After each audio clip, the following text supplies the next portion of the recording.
Hello guys, so may bago tayong tutorial ngayon. Change oil ng Airblade 150.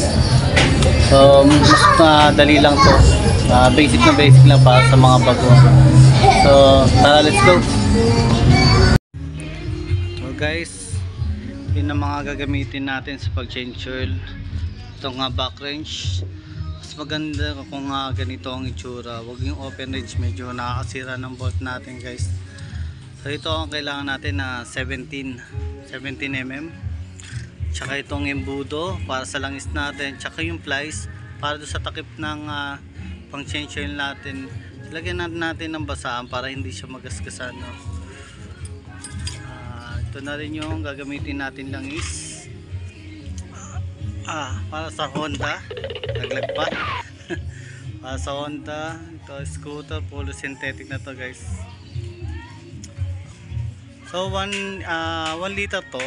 So ang gagamitin lang natin is 800 mm. So meron pa akong extra dito.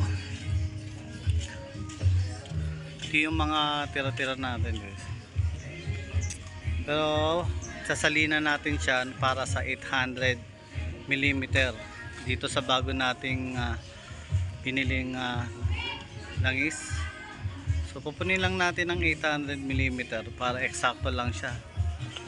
Hindi tayo mahirapan guys, hindi tayo mahirapan magtansya. Okay, so umpisa na natin. Ito yung bolt natin. So ito yung bolt natin guys. So 70 mm yan. May nakabang na tayo, lagyan na ng langis. So hindi naman mapupuno to kasi 1 liter to. 800 lang naman yung matatapon dito. So kailangan may abang na tayo.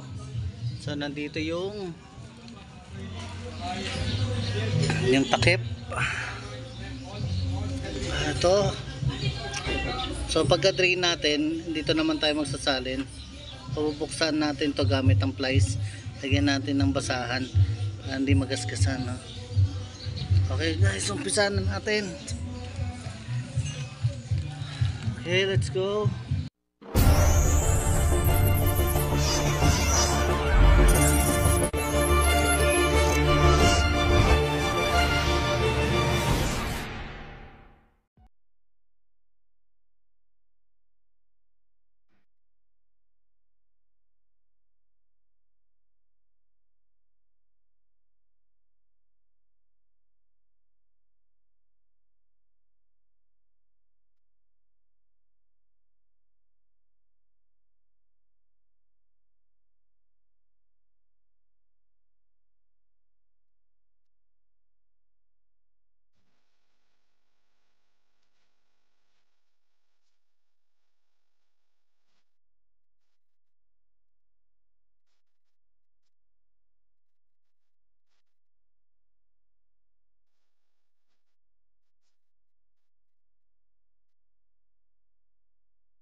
Talaga purpose niyan, kaya ganyan ang design nito para ma-bend siya ng hindi nating hinahawakan. So ganyan talaga yan, ma-bend mo siya ng nakatagilid. Okay, so kahit hindi hinahawakan, stand-by lang siya ng tagilid.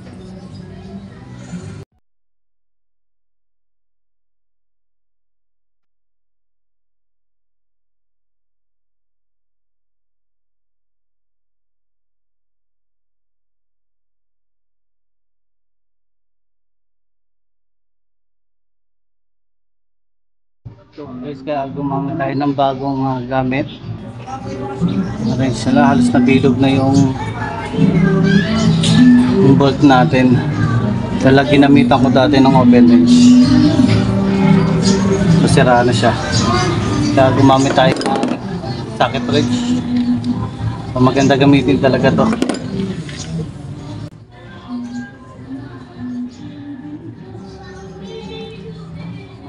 Okay na siya.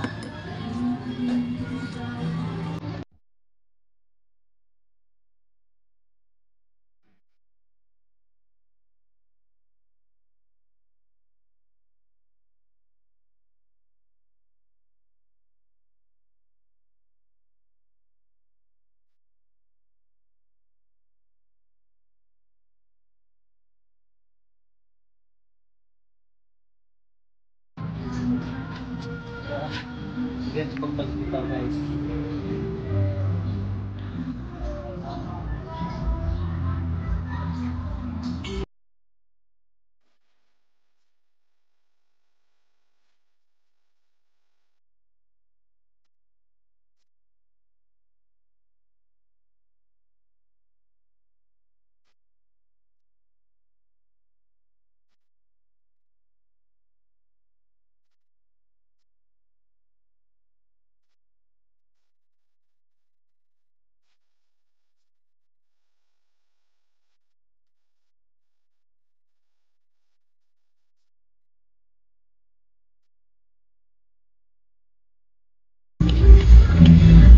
Okay, ito yung ginamit natin.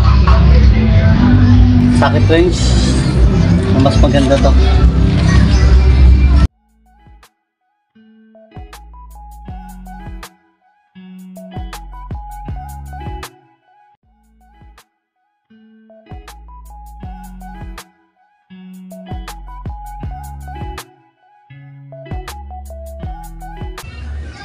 So, ginamitan natin ng basahan tsaka plies. Hindi siya magasgasan yung plastic natin. Plastic lang kasi ito, pwedeng maputol. Sayang naman, no? Ipapalit pa tayo. Ito na. Ito natin. Tignan nyo, plastic lang to.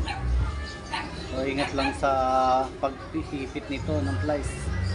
Simpleng maputol. Nasa na natin. Kapag binalik natin, malinis na. Ang ating punas.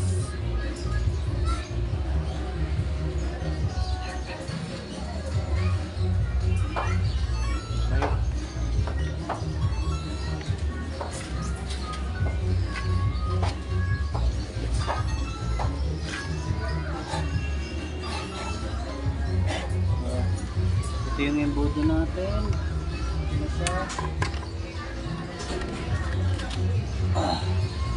Ito guys, sinali na natin. So sinakto na natin siya ng 800 mm para buhos na lang tayo ng buhos na wala na tayong tansyahan.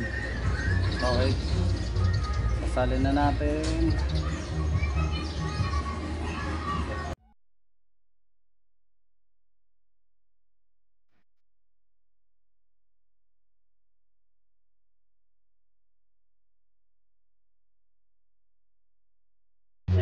Saktong 800 mm.